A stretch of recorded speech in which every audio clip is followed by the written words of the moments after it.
অন্তপুৰিল কংগ্ৰেছৰ আভ্যন্তৰীণ সংঘাত। বিনাকান্দি সমষ্টিত ঐক্যবদ্ধ হ'ল ভাৰতীয় জাতীয় কংগ্ৰেছ দলৰ নেতাকৰ্মী।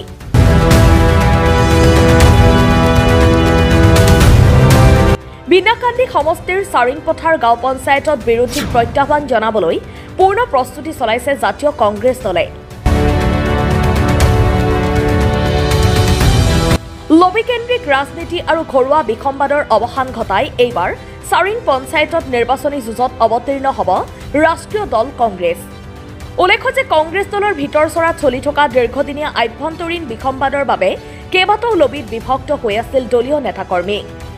কিন্তু বহু জল্পনা কল্পনাৰ অন্তত ঐক্যবদ্ধ নিৰ্বাচনী যুঁজত অৱতীৰ্ণ হোৱাৰ লক্ষ্যৰে অনুষ্ঠিত কৰিলে এখন আলোচনী সভাৰ অন্তত প্ৰাৰ্থিত্ব প্ৰত্যাশীসকল আৰু পূৰ্বৰ বিভক্ত লবিৰ নেতাকৰ্মীসকলে বিৰোধী শক্তিক পৰাজিত কৰাৰ উদ্দেশ্যে মতানৈক্য ত্যাগ কৰি একত্ৰিত হৈ আগন্তুক পঞ্চায়ত নিৰ্বাচনত প্ৰতিদ্বন্দ্বিতা কৰাৰ সংকল্প লয়। আনহাতে পঞ্চায়তখনত নিৰ্দলীয় পৰিচয় দি নিৰ্বাচনী প্ৰচাৰ চলোৱা কেইজনক বিজেপিৰ তলতীয়া গোট বুলি আখ্যা দিলে প্ৰাৰ্থিত্ব প্ৰত্যাশী ডক্টৰ মুজাহিদ আলীয়ে। ইমান দিনে এটা অপপ্ৰচাৰ চলি আছিলে যে আমাৰ ইয়াত লবিকেন্দ্ৰিক ৰাজনীতি হৈ আছে, আচলতে কোনো লবি নাই আমাৰ ইয়াত। আপোনালোকে আজি দেখা পাইছে আমাৰ ইয়াত প্ৰায় 21জন প্ৰাৰ্থীয়ে এপ্লিকেশ্যন দলীয় নমিনেশ্যন ফাইল কৰিছে মোৰ তাত। আমি আজি এটা সভা দিছিলোঁ, এই সভাত সকলোৱে মিলি এটাই আলোচনা হৈছিল যে আমাৰ ইয়াত যিজন কেণ্ডিডেটক দলীয়ভাৱে সমৰ্থন জনোৱা হ'ব তেওঁক এই দলীয় প্ৰাৰ্থী হিচাপে ঘোষণা কৰা হ'ব আৰু তেওঁৰ লগত সকলো নাই কোনো তালিকা প্ৰস্তুত কৰা নাই, মানে চবেই দলীয় নমিনেশ্যন ফাইল কৰিছে। আমি সেইটো সন্দৰ্ভত আলোচনা কৰিছোঁ। আমাৰ ইয়াত মানে কোনো লবিকেন্দ্ৰিক ৰাজনীতি নাই। আপোনালোকে দেখা পাইছে যে দেখিবলৈ পাব বাকী যিবিলাক দল আছে, বাকী দলত এতিয়ালৈকে আমি শুনামতে কোনো দলীয় ৱাৰ্ড মেম্বাৰৰ সদস্যও বিচাৰি সিহঁতে পোৱা নাই। কিন্তু আমাৰ কংগ্ৰেছ দলত প্ৰায় প্ৰত্যেকটা ৱাৰ্ডৰ পৰা 3-4জনকৈ মানুহে সদস্যই এপ্লিকেশ্যন নমিনেশ্যন ফাইল জমা কৰিছে। গতিকে আমি আপোনালোকে দেখা পাব যে কংগ্ৰেছৰ এটা জোৱাৰ আহি আছে। মানুহ আজিকালি চব কংগ্ৰেছমুখী, কংগ্ৰেছক সমৰ্থন কৰি আছে, কংগ্ৰেছ দলৰ প্ৰতি মানুহ আকৃষ্ট হৈছে। মানুহে বিজেপিৰ অপশাসনৰ পৰা পৰিত্ৰাণ পাবলৈ মানুহে কংগ্ৰেছক সমৰ্থন জনাই আছে। এইটো কাৰণে কংগ্ৰেছৰ প্ৰতি আকৃষ্ট হৈ মানুহে 3-4জন মানুহে একোটা নমিনেশ্যন ফাইল দাখিল কৰি আছে। মই এটা কথা ক'বলৈ বিচাৰোঁ যে ইয়াত যোগদানৰ সমাৱেশ নাই, কিয়নো ইয়াত যিমানখিনি মানুহ আহিছে আমাৰ চব এটা ৱাৰ্ডৰ পৰা এজন কংগ্ৰেছৰ সৈনিক আহিছে, এজন যোদ্ধাৰ আহিছে। ইয়াত চব লেভেল থকা মানুহ আহিছে। গতিকে ইয়াত যে যোগদান হ'ব, এইটো যোগদান হোৱাৰ কোনো এইটো মিটিঙো নহয় তেনেকুৱা।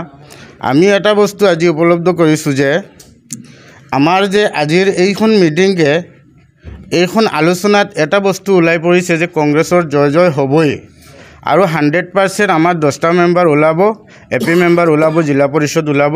আৰু আজিৰ ৰণদংশাত মই এইটো বস্তু মোৰ দিলৰ পৰা অনুভৱ কৰি আছোঁ যে 26ত আমি কংগ্ৰেছে এইখন সমষ্টি 26ত কংগ্ৰেছে দখল কৰিব, সেইটো আমি আমাৰ দিলৰ পৰা কৈছোঁ। আৰু আমাৰ চবেও ক'ব ইনশাআল্লাহ বিন্দাকান্দি সমষ্টিত, নতুন যে আমাৰ সমষ্টি বিন্দাকান্দি সমষ্টিত যে আগন্তুক 26ত যে বিধায়ক যিজন হ'ব কংগ্ৰেছৰে হ'ব। এখন মিটিং হৈছে, মিটিঙত আমি মানে কিছুমান কণ্ট্ৰভাৰ্চি আছিলে। এটা ৱাৰ্ডত ধৰকচোন 3-4জন মেম্বাৰসকলে আপোনাৰ টিকেটৰ দাবী দিছে, কিন্তু আমি ৰাইজে মিলি ইয়াতে বহি এটা আলোচনা কৰিছোঁ যে দলে যাক টিকেট দিয়ে, দলেতো চবক দিব নোৱাৰে, এজনকে দিব, যাক দিব আমি বাকী প্ৰত্যাশীসকলে এওঁৰ লগতে থাকিম আৰু আমি কংগ্ৰেছ দলৰ হৈ কাম কৰিম। আৰু আমাৰ পঞ্চায়তত দেখা গৈছে ইয়াৰে মানে মানুহখিনি বহুত উৎফুল্লিত হৈছে আজিৰ মিটিংখনত আৰু মানুহে মানে যথেষ্ট সঁহাৰি দিছে। আমাৰ আগতে এটা মিছা প্ৰলাপ এটা আছিল যে আমাৰ মাজত দুটা ভাগ হৈছে, আপোনাৰ কংগ্ৰেছৰ দুটা লবি ছিষ্টেম হৈছে। আজি আপোনালোকে দেখা পাইছে আমাৰ কোনো লবি ছিষ্টেম নাই। আমি গোটেইখিনি মানুহ মানে মেম্বাৰ নমিনেশ্যন ফাইল কৰা মানুহ। আমাৰ ইয়াত এপিৰ কাৰণে 2জনে নমিনেশ্যন ফাইল কৰিছে আৰু প্ৰেচিডেণ্টৰ কাৰণেও 2জনে নমিনেশ্যন ফাইল কৰিছে। ময়ো এজন আছোঁ তাৰ মাজত। মই বা আন যিজনে প্ৰেচিডেণ্টৰ কাৰণে দাবী দিছে তেওঁক যদি দলে টিকেট দিয়ে মই তেওঁৰ সমৰ্থনত থাকিম আৰু মোক যদি দিয়ে ইনশাল্লাহ তেখেতো মোৰ সমৰ্থনত থাকিব আগতে বিভাজন মানে একচুৱেলি ফিল্ডত কোনো বিভাজন নাই কিন্তু এটা উৰা বাতৰি আছিলে যে ইয়াতে চাৰিং পঞ্চায়তত হওক বা আমাৰ সমষ্টিটোতে হওক লবি চিষ্টেম ৰাজনীতি চলি আছে একচুৱেলি আমাৰ চাৰিংগৰ পৰা আপোনালোকে প্ৰমাণ পাব এইটো এতিয়া কোনো হেৰি নাই বিভাজন নাই আমি এক আছোঁ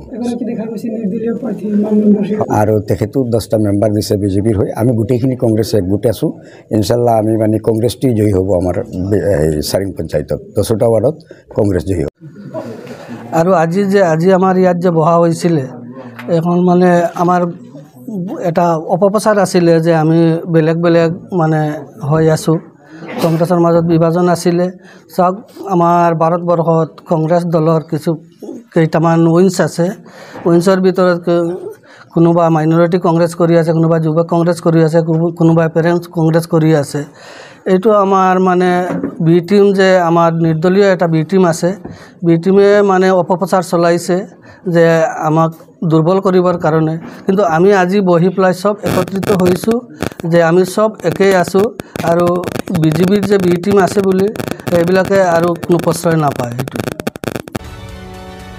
ব্যুৰো ৰিপৰ্ট সোহানা লাইভ।